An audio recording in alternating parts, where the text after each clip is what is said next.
જૂનાગઢ ખાતે મીરાનગર વિસ્તાર સંપૂર્ણ ખોદી નાખતા સ્થાનિકોમાં રોષ ફેલાયો છે, જેમાં આગામી 10 દિવસમાં રસ્તો રિપેર કરવામાં નહીં આવે તો કાનૂની કાર્યવાહી કરવાની પણ ચીમકી ઉચ્ચારી છે।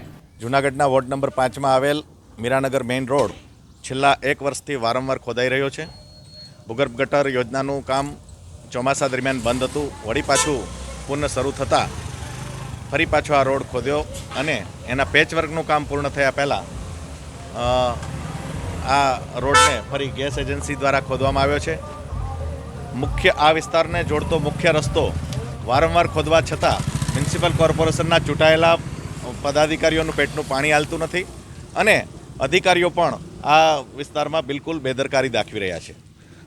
ખરેખર આ વિસ્તારના લોકોની જે માનસિક વ્યથા અને માનસિક ત્રાસ માટે જે જવાબદાર અધિકારી છે તેની સામે અમારે ન છૂટકે કાનૂની આશરો લઈ અને દિન 10માં જો આ કાર્યવાહી કરવામાં નહીં આવે તો ન છૂટકે અમારે કાનૂની રાહે એની સામે ફરિયાદ કરવાની રહેશે।